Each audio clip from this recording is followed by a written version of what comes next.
for what value of n are the nth term of AP and this are equal. दो AP दे रखा है आपके पास और दोनों के बोला है कि n के किस वैल्यू पर दोनों का टर्म सेम होगा, यानी कौन सा टर्म दोनों का सेम वैल्यू का होगा। बस आसान शब्दों में ये बात कर रहे हैं। तो गिवन है आपके पास एक AP ये दे रखा है, ठीक है, दूसरा AP ये दे रखा है। तो मैं मैं लूँगा कि nth टर्म इक्वल है, तो मैं बोलूँगा गिवन में क्या है, an of first is equal to an of second. हमने इसको फर्स्ट मान लिया और इसको सेकेंड मान लिया, ठीक है। अब देखो फर्स्ट वाले केसेस में a1 equal to 63, d1 equal to 2, ठीक है, और कोई चीज़ें अलग है नहीं। और दूसरे वाले केसेस में a2 दूसरा वाला केस है, मतलब कि इसका a2 का मतलब ये नहीं है कि मैं दूसरा टर्म ले रहा हूँ, a2 का मतलब फर्स्ट टर्म ही है, लेकिन a2 सबस्क्रिप्ट लगा हुआ है सेकेंड AP के रेस्पेक्ट में। तो a2 कितना है 3 एंड d2 कितना है 7। आप 10 में से 3 घटाओगे तो 7 आ जाएगा। ठीक वैसे ही इसमें से 65 में से 63 हटाने पे 2 आया था। अब ये दो इन्फॉर्मेशन से ये चीज़ें इक्वेट कर देनी है टू फाइंड क्या है वैल्यू ऑफ n। अगर लाइन लिखना चाहो तो लिख सकते हो for which an of first equal to, ठीक है। सॉल्यूशन क्वेश्चन में दे रखा है कि भाई ये दोनों सेम है, तो रख दो ना a1 first equal to an second. an first का क्या हो जाएगा a1 plus n minus 1 into d1 equal to a2 plus n minus 1 into d2, ठीक है। अब देखो d1 और a1 वगैरह तो वैल्यू दे ही रखा है दोनों के। ये कितना है 63 plus n minus 1 into d1 2 equal to ये कितना है 3 प्लस n माइनस 1 और d2 है 7, ठीक। यहाँ से 3 को मैं इधर लेकर आ रहा हूँ, ठीक है, इधर लेकर आऊँगा तो 3 इधर प्लस का इधर आकर के माइनस हो जाएगा, तो ये हो जाएगा 63 माइनस 3, ठीक है। और मैं इस n माइनस 1 को उधर n माइनस 1 इंटू 2 को उधर लेकर जा रहा हूँ, तो उधर तक क्या था n माइनस 1 इंटू 7 और माइनस n माइनस 1 इंटू 2, ठीक है। तो यहाँ से ये कितने हो जाएंगे 60 इक्वल टू, अच्छा अब इधर ध्यान से देखो n माइनस 1 7 n माइनस 1 इधर है और इधर 2 n माइनस है। तो भाई 7 n माइनस 1 में से 2 n माइनस 1 घटाओगे तो 5 n माइनस 1 बढ़ जाएगा ना, ये आसान है, समझ में आ जाएगा। तो इसको मैंने ऐसे लिखना है कि n माइनस 1 मल्टीप्लाई बाई 5। अब देखो 5 इधर मल्टीप्लाई में इधर आकर के डिवाइड हो जाएगा, तो 60 divided by 5 is equal to n minus 1। अच्छा ये कितने बार में डिवाइड हो जाएगा 12, 12 5 60, 12 इक्वल टू n माइनस 1। अब ये माइनस 1 है इधर आएगा तो ये क्या हो जाएगा ऐड हो जाएगा, तो 12 प्लस 1 इक्वल टू n, यानी यहाँ से n की वैल्यू 13, यानी 13th टर्म दोनों ही AP का सेम वैल्यू देगा। जितना इसकी इस AP का 13वां पद होगा उतना ही इस AP का 13वां पद होगा, यानी दोनों का मान सेम आ रहा होगा। क्वेश्चन नंबर 16 है determine the AP whose third term is 16 and seventh term exceed by fifth term by 12। एक तो टर्म दे रखा है और बाकी के दो टर्म में एक रिलेशन दे रखा है, तो उसके बिहाफ पर आपको निकालना है 16 टर्म। डिटरमाइन द एपीज मतलब वो सीरीज वो प्रोग्रेशंस फाइंड आउट करनी है। तो गिवन पहले देख लेते हैं, उस थर्ड टर्म इज 16, यानी A3 दे रखा है 16, पहला इंफॉर्मेशन। दूसरा इन्फॉर्मेशन है 7th term exceed the 5th term by 12, यानी जो A7 है ये है A5 से 12 ज़्यादा। इसको और मैं सिंप्लीफाई करके लिखूँगा तो A7 माइनस A5 है 12। ये दो इन्फॉर्मेशंस आपके पास दे रखा है। तो फाइंड क्या करना है, to find AP find out करनी है। सॉल्यूशन, अच्छा AP फाइंड आउट करने के लिए देखो स्टैंडर्ड फॉर्म में AP में क्या लिखते हैं, A प्लस डी, AP कैसा होगा, यही तो होगा ए प्लस दैट इज लगा कर लिखो तो A+D, A+2D, A+3D। तो मतलब आपको एक्चुअल में क्या फाइंड आउट करना है, ए और डी की वैल्यू ऐसे स्टैंडर्ड फॉर्म में लिखते जाना, AP आ जाएगा। तो एक्चुअल में कैलकुलेट करवाना चाहता है A और D की वैल्यू आपसे, ठीक है। तो पहला वाला इन्फॉर्मेशन से हम देखें, हम पहले nth टर्म का फॉर्मूला लिखो, AN equal to A+n-1 into d. अच्छा एन की वैल्यू कितनी है 3, A3 इक्वल टू A+2D। अच्छा A3 की वैल्यू कितनी है 16 है, तो 16 equal to A+2D equation first हो गई कंप्लीट। अब एक इस रिलेशन पे आते हैं, इस रिलेशन पे आओगे तो क्या है, A7 कितना होगा A+6D, यहाँ से 7-1 करोगे, एक मैंने बताया हमेशा एक कम हो जाता है, ये तो A7 हो गया। एंड लिखो और एंड एक बार और लिखो, A5, A5 इक्वल टू कितना हो जाएगा भाई A+4D। A5 की वैल्यू,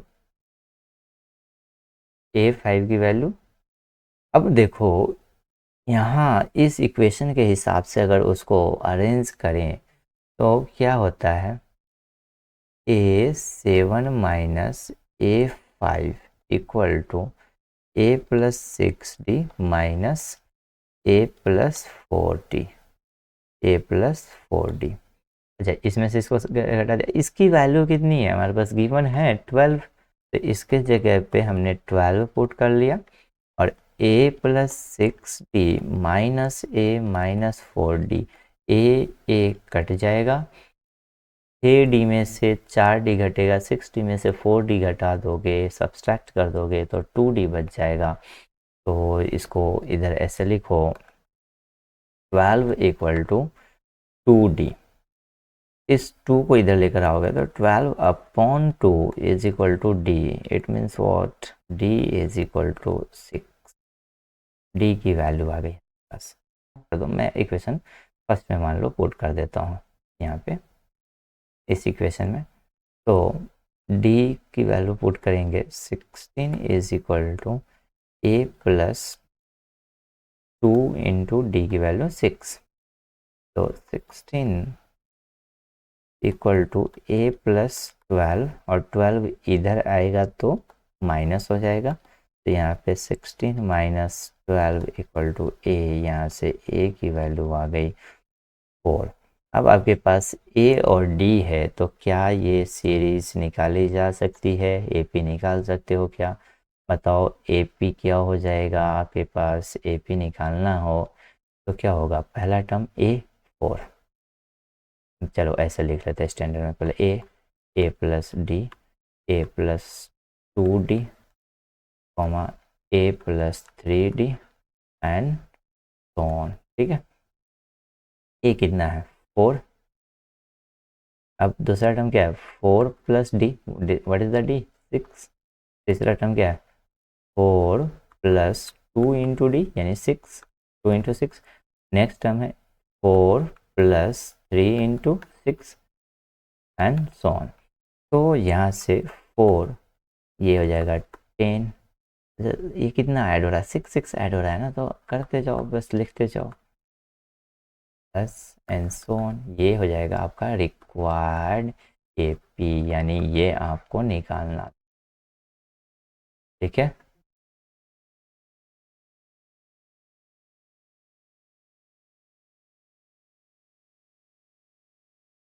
क्वेश्चन नंबर 17 है, find the 20th term from the last term of AP. तो देखो एक एपी दे रखा है, उसका बोला है कि लास्ट की तरफ से 20वां टर्म निकाल। इसका सबसे पहले एक दे लेते हैं, पहले एक बार इंफॉर्मेशन है आपके पास कि एक एपी दे रखा है। तो एपी क्या दे रखा है, ये कुछ 3 8 13 ऑन लास्ट टर्म दे रखे हैं 253। बस ये एक इंफॉर्मेशन है, आपके पास एक एपी है। तो फाइंड क्या है, फाइंड क्या करना है, 20th term from last of given AP. जो एपी दे रखा है उसका 20 टर्म क्या हो जाएगा, लास्ट की तरफ से देखें। तो देखो सिंपल सा, ऐसे सॉल्यूशन जब भी करना हो, लास्ट से निकालना हो, तो क्या क्या रिप्लेसमेंट करनी पड़ती है ये देखना है। रिप्लेसमेंट आपको लास्ट रिप्लेस, जो ये है ना लास्ट टर्म, पहले वाले में लास्ट टर्म जो है इसको रिप्लेस करना है फर्स्ट टर्म से, और कॉमन डिफरेंस को रिप्लेस करना होता है माइनस ऑफ कॉमन डिफरेंस से। माइनस ऑफ कॉमन डिफरेंस यानी कॉमन डिफरेंस को नेगेटिव कर दो और लास्ट टर्म को फर्स्ट टर्म की तरह ट्रीट कर लो, फिर जो भी टर्म आपको फाइंड आउट करना है वो टर्म निकाल दो। तो देखो अब हमारे पास जो लास्ट टर्म से निकालेंगे उसके लिए फर्स्ट टर्म क्या होगा, फर्स्ट टर्म क्या होगा 253। कुछ लोग इसको ऐसे भी कहते हैं कि आप इतना दिमाग मत लगाओ, इस एपी को उल्टा लिख लो, यानी ऐसे इधर से लास्ट से लिखना शुरू कर दो, नया जो एपी मिलेगा वो उसके निकाल दो, जो भी वो पूछ रहा है। मैंने भी वही कहा है, बट मैंने एक टेक्निकली आपको लिखवा दिया कि क्या क्या चेंजेस आते हैं, वो चेंजेस ध्यान रखना है कि यानी लास्ट टर्म फर्स्ट टर्म बन जाता है और कॉमन डिफरेंसेस नेगेटिव हो जाता है, जो भी पहले का कॉमन डिफरेंसेस है। तो अब हमारे पास नया वाला जो एपी बनेगा उस एपी का फर्स्ट टर्म क्या होगा, उस एपी का फर्स्ट टर्म आपके पास हो जाएगा 253। एंड कॉमन डिफरेंस अगर आप निकाल रहे हो तो वो क्या हो जाएगा, पहले वाले कॉमन डिफरेंस का नेगेटिव मैंने बोला, तो पहले वाला कॉमन डिफरेंस क्या था, 8 - 3 का नेगेटिव मैंने कर दिया, तो ये कितना हो जाएगा -5। ये आपके पास हो गए। अब फाइंड क्या करना है भाई, फाइंड करना है 20th टर्म। तो फॉर्मूला लगा लो ना, an = n - a + n - 1d। अच्छा, ए एन की वैल्यू मतलब 20, तो A20 = फर्स्ट टर्म क्या है, हमने अभी देखा ना, फर्स्ट टर्म 253 प्लस एन की वैल्यू कितनी है 20 है ना, तो 20 - 1 और डी की वैल्यू हमने निकाला है -5। तो A20 = 253 प्लस 20 - 1 19 मल्टीप्लाई बाई -5। तो A20 = 253, 19 5 ज़ा -95, ये प्लस माइनस मल्टीप्लाई होकर के माइनस मिलेगा। तो A20 आपको मिल जाएगा। अब देखो इसमें से सब्सट्रैक्ट कर दो, अगर कुछ नहीं आता नॉर्मल सब्सट्रैक्शन कर लो ना, इसमें से एक कैरी लो, 13 हो गया, 13 में से 5 सब्सट्रैक्ट करो तो 8 बच जाता है, फिर ये 4 बच गया, 4 में एक और कैरी लोगे 14 हो गया, 14 में से 9 घटाओगे तो कितना हो जाएगा, नहीं 14 में से 9 5 हो जाएगा, और ये एक कैरी देने के बाद में 1 बच गया। तो ये आपके पास लास्ट से 20th टर्म हो जाएगा 150। 18th क्वेश्चन है, the sum of the 4th and 8th term of AP is 24 and the sum of the 6th and 10th term is 44, find the first 3 term of AP। देखो कुछ क्या क्या given है, ये पहले फाइंड आउट करना होता है लैंग्वेज से। सम of 4th and 8th term बोला है, यानी चौथे टर्म और 8वें टर्म का सम दे रखा है और वो है 24, यानी A4 + A8 दे रखा है 24। ये फर्स्ट इंफॉर्मेशन है। सेकेंड इंफॉर्मेशन है सम of 6th and 10th term, यानी A6 + A10 दे रखा है 44। तो फिर से एक AP निकालना है अगर माने तो, कि फर्स्ट 3 टर्म लिखने का मतलब क्या है कि AP फाइंड आउट करवाना चाहता है। तो अब तो देख लो, टू फाइंड में लिख लेते हैं क्या फाइंड करवाना है उसको। फर्स्ट 3 टर्म्स ऑफ AP, ठीक है। और सॉल्यूशन जो जो इन्फॉर्मेशन है उसके भी आप पे हमने रखना है सारा चीज़, ठीक है। तो AN क्या होता है, A+N-1 इंटू डी। यहाँ से आप ये चारों टर्म एक साथ में लिख लेता हूँ। A4 कितना हो जाएगा, A+3D, 4-1 करेंगे 3D हो जाएगा। A8 क्या हो जाएगा, A+7D। इसी तरीके से A6 क्या होगा, A+5D। यहाँ पे जो भी होगा उससे एक कम होगा। और A10 कितना हो जाएगा, A+9D। ये आपको समझ में आ गया। अब इस इंफॉर्मेशन को इसके अकॉर्डिंग जचा करके लिख देना है। तो देखो ये क्या हो गया, अपन लिखना चाहेंगे तो क्या क्या हो जाएगा, A4 + A8 इक्वल टू 24। भाई अब A4 A8 को ऐड करो ज़रा। A4 तो ये रहा, A8 ये रहा, दोनों को ऐड करेंगे तो कितना आ जाएगा, A+A 2A, 3+7 10D। तो क्या हो जाएगा 2A। अच्छा, ये अगर आपको एक बार में नहीं समझ में आ रहा ना तो A4 की वैल्यू लिख लो, बहुत ईजी है। A4 की वैल्यू कितनी है, A+3D। भाई सिंपल सा A4 की वैल्यू। और A8 की वैल्यू कितनी है, A+7D, ठीक है, इक्वल टू 24। अच्छा A+A कितना हो जाएगा, ऐड होने पर 2A, और 3D+7D कितना हो जाएगा, 10D इज इक्वल टू 24। इन दोनों में 2 कॉमन अभी और आ रहा है, तो A+5D इक्वल टू 24, ठीक है। अब इक्वेशन फर्स्ट ये हुआ। Equation second similarly solve out करोगे इस वैल्यू में रख करके, तो क्या हो जाएगा, A6 + A10 इक्वल टू 44 है। फिर देखो इन दोनों को ऐड करना है, तो मैं सिंपल सा लिख लेता हूँ पहले के जैसे 2A + 9 और 5 14D इज इक्वल टू 44।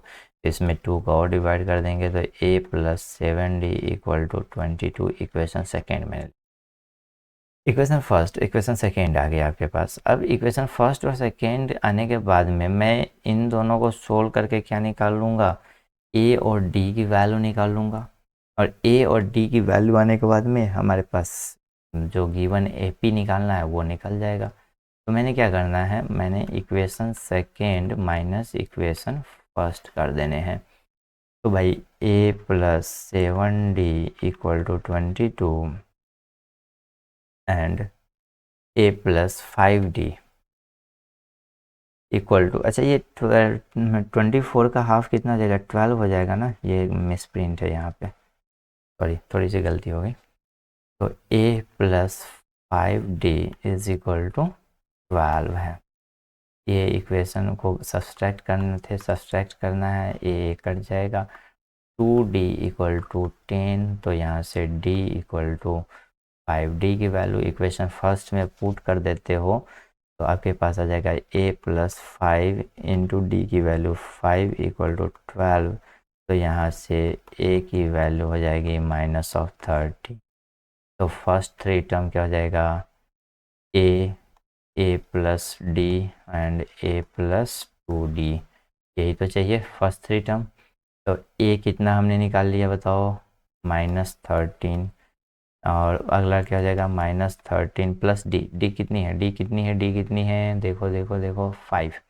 तो 5 एंड अगला क्या हो जाएगा, A यानी 13 माइनस का 13 +2 इंटू 5। ये तो लास्ट हो जाएगा -13 और ये -8 और ये -3। ये फर्स्ट 3 टर्म हो जाएंगे।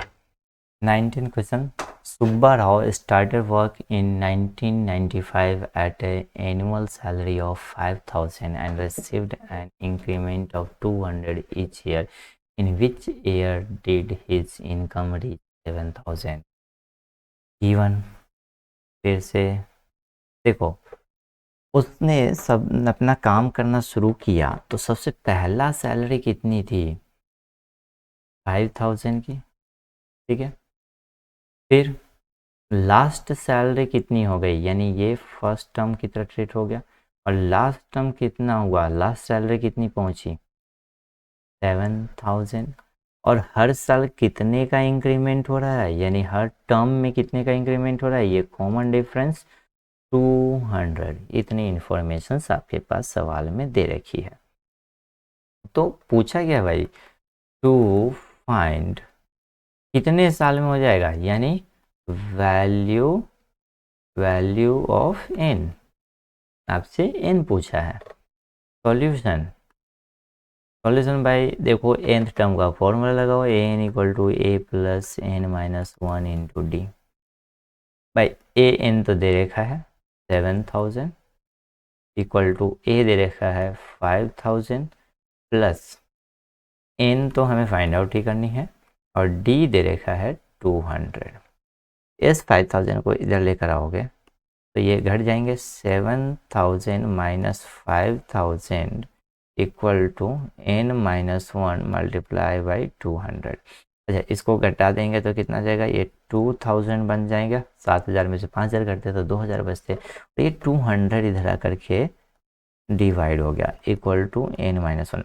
अच्छा, 0 0 0 0 कट जाएंगे, 2 10 जा, यानी कितना आ गया 10 इक्वल टू n माइनस 1। 1 इधर ट्रांसफ़र करोगे तो ये माइनस से इधर आकर के ऐड हो जाएगा, तो ये क्या बन जाएगा, n की वैल्यू 11, यानी 11 साल। ये बोला है ना, इन विच ईयर, यानी 11वें साल उसका इनकम कितना हो जाएगा, 7,000 रुपये।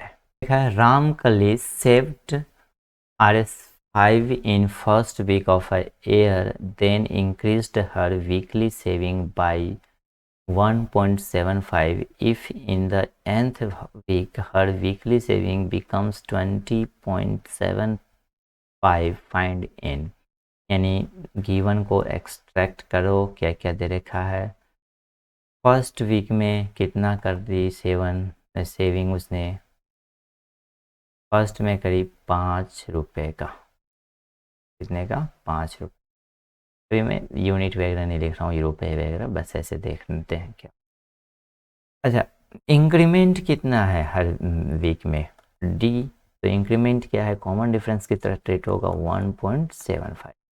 ओके, लास्ट में सेविंग कहाँ तक पहुँच जाती है, यानी एंड टर्म 20.75। इतनी इन्फॉर्मेशन आपको गिवन है। टू फाइंड आउट क्या करना है, वैल्यू ऑफ एन, यानी ये क्या है, वैल्यू ऑफ एन क्या है, नंबर ऑफ वीक्स, कितने वीक लगेंगे, सॉरी हाँ वीक्स, ठीक है। सॉल्यूशन, अब वही एनथ वाला formula, a n equal to a plus n minus 1 into d. Okay, a n आपके पास इंफॉर्मेशन में दे रखा है 20.75 इक्वल टू ए दे रखा है 5 प्लस एन तो फाइंड आउट ही करना है, और डी की वैल्यू दे रखा है 1.75, ठीक है। तो आप 20.75 और ये जो भाई साहब 5 है इधर आएगा तो सब्सट्रैक्ट हो जाएंगे, -5 equal to n minus 1 multiply by 1.75, ये दोनों एज इट इज़ रह जाएगा। अब देखो 20 में से 5 घटाओगे तो 15 ही तो बचेंगे, तो 15.75, और ये जो 1.75 है ये इधर आकर के डिवाइड हो जाएगा 1.75 इक्वल टू n माइनस 1। अच्छा, सिंपल सा, पॉइंट के बाद में दोनों ऊपर नीचे सेम डिजिट है, तो ये आपको तो 8वीं क्लास में सिखाया, तो मैं आपके लेवल से काटना सिखा रहा हूँ। 1575 अपॉन में 175, देखो दोनों में मुझे बड़ा अच्छा लग रहा है कि 25 का डिवाइड जा रहा है, 25 7 जो ये होता है, और 25 6 या और 25 3 या ये कट जाएगा इक्वल टू n-1। तो अब देखो ये क्या रिमाइंडर बने 63/7 equal to n-1। Again cut रहा था, मैं वहाँ भी काट सकता, वो थोड़ा खचा बचा हो जाता। 7 9 जा तो 9 इक्वल टू n-1। ये 1 इधर आकर के क्या हो जाएगा, ऐड हो जाएगा, तो 9 + 1 इक्वल टू n, यानी n की वैल्यू कितनी हो गई 10। 10 वीक में उसकी सेविंग कहाँ तक पहुँच जाएगी, 20 रुपये 75 पैसे।